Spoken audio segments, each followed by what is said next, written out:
Bonjour et bienvenue sur cette série de vidéos destinée aux animateurs BAFA, série de vidéos qui va vous présenter des outils pour préparer vos activités. Effectivement, ça va être 3 vidéos successives que je vais vous présenter 3 outils différents. Aujourd'hui, ça va être le tout premier, c'est mon préféré, c'est celui de l'OSA Drafra. Et oui, en tant que formateur BAFA, c'est celui que je vais amener durant mes formations, car pour moi, il est assez complet, assez facile à prendre en main et qui va vous permettre vraiment d'amener une qualité à vos activités. Mais vous verrez avec les autres vidéos qu'il y a d'autres façons de faire, d'autres outils mémotechniques, des plus courts, des plus longs. Donc là, c'est mon préféré, je vous le présente, c'est parti, c'est tout de suite, c'est maintenant. Donc l'OSA Drafra, c'est un acronyme, bien évidemment, pour 10 étapes dans votre préparation. Donc le premier, ça commence avec le O de objectif. En effet, votre activité se raccroche le plus souvent à un projet d'animation qui est construit autour d'objectifs choisis par l'équipe en lien avec le projet pédagogique. Du coup, c'est à ce moment-là que vous pouvez rappeler quel objectif cette activité va servir, mais également quel est celui de cette activité. C'est-à-dire à ce niveau, c'est-à-dire au niveau du projet d'activité, les objectifs des activités sont très opérationnels. C'est-à-dire qu'on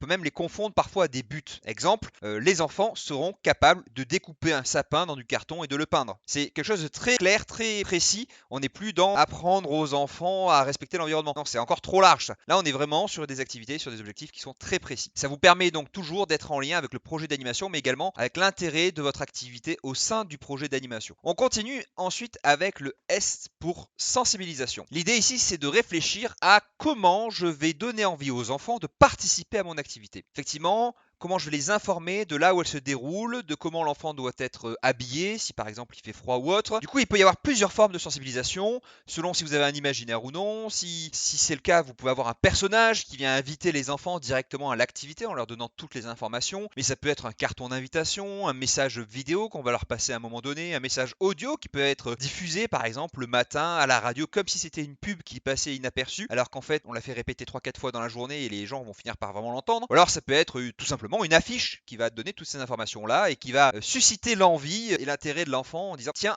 ça m'interroge, qu'est-ce qui va se passer plus tard et si j'allais voir. Forcément, plus vous donnez envie, plus les enfants auront envie de participer. J'ai même vu, pour exemple, un QR code pour un séjour d'ado. Le QR code était juste posé à différents endroits, sans mots, sans rien. Du coup, forcément, ils se sont dit mais qu'est-ce que ça fait là? Ça vient d'apparaître et ils ont tous scanné le QR code et ils tombaient sur une petite vidéo qu'avaient fait les animateurs qui invitait les adolescents à venir à la super veillée qu'ils avaient préparée le soir même. Voilà, on continue avec la troisième étape, du coup, c'est le premier A de OSA Drafra, qui est le A de aménagement. Donc là, on va réfléchir à comment on va aménager l'espace, à quoi il faut que l'on pense du coup quand on va faire son jeu, c'est-à-dire est-ce que les lieux sont adaptés, est-ce qu'ils sont sécurisés, faut-il les baliser si le lieu est très grand, est-ce qu'il faut le décorer pour lui donner une ambiance particulière, et est-ce que du coup tout ce qui est matériel est déjà sur place, ou est-ce que c'est les enfants qui participent à le mettre en place. Voilà, autant de questions qui vous permettent de mieux penser à l'aménagement de votre activité. On continue avec un deuxième A qui lui est le A d'accueil, c'est-à-dire que c'est le tout début de l'activité, c'est comment j'accueille les enfants qui arrivent derrière peut-être un temps libre, un temps calme ou une autre activité. Du coup, comment je les accueille pour les insérer dans l'activité que j'ai préparée, pour qu'ils se mettent dans l'ambiance que je souhaite, pour qu'ils soient dans le rythme que je souhaite amener dans cette activité-là. Du coup, ce moment-là est important parce que du coup, ça peut être un personnage qui arrive, qui va accueillir les enfants, qui va les faire rentrer dans l'intrigue qu'on a préparée, dans l'univers qu'on a préparé, qui va les amener jusqu'au lieu peut-être où se déroule l'activité, qui est un lieu différent. Et du coup, c'est comment je vais travailler sur l'accueil de mon public pour qu'il soit le plus efficace possible pour lancer dès le début, hop, l'activité.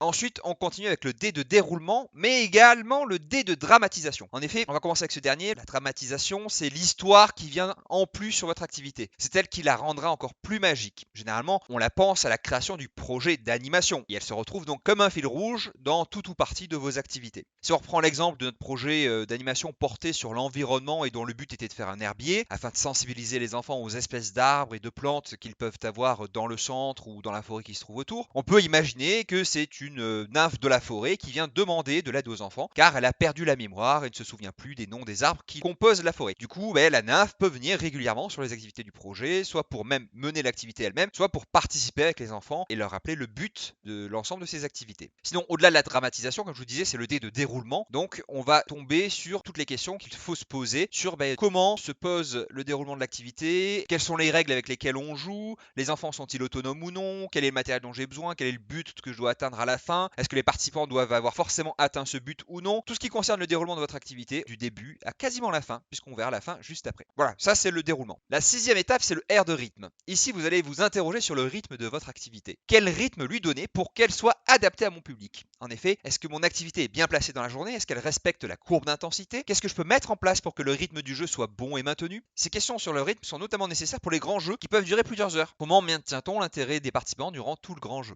L'étape suivante arrive avec un nouveau A, celui d'animation. Ici, on se penche plus en détail sur le rôle des animateurs durant l'activité et sur leur place au sein de l'activité. Est-ce que tous les animateurs ont un personnage dans l'histoire ou non? Est-ce qu'il y en a qui restent en tant qu'animateurs? D'ailleurs, ça c'est un conseil pour si vous êtes avec des tout petits. L'idéal, c'est de ne pas transformer tout le monde parce que sinon, ils n'ont plus de repères de sécurité. Avoir toujours un ou deux animateurs qui restent animateurs, ça leur permet d'être rassurés. Même si entre 3 et 6 ans, ils peuvent se rendre compte que c'est l'animateur qui est déguisé. Moi, j'ai déjà fait peur à des enfants de 8 ans en venant juste avec une cape et un chapeau. Même si c'était moi, voilà, il faut quand même des animateurs qui peuvent rassurer les enfants qui seront inquiets. Je ferme cette parenthèse. Donc du coup, voilà, comment je mets en place une animation qui soit cohérente avec ce que j'attends, comment l'animateur trouve sa place au sein de cette activité, comment je m'adapte en cas de nécessité, comment on maintient l'ambiance dans le groupe. Voilà, c'est toutes les questions qu'il faut se poser quand on parle de l'animation. Ensuite, on atteint le bout des outils avec les 3 dernières étapes, dont le F pour fin. Je vous avais dit qu'on y reviendrait. Eh bien, c'est ici qu'il arrive. C'est-à-dire comment on clôture une activité. Trop souvent, c'est ce qui pêche durant les animations, notamment ce que je vois dans les stages BAFA et même sur le terrain.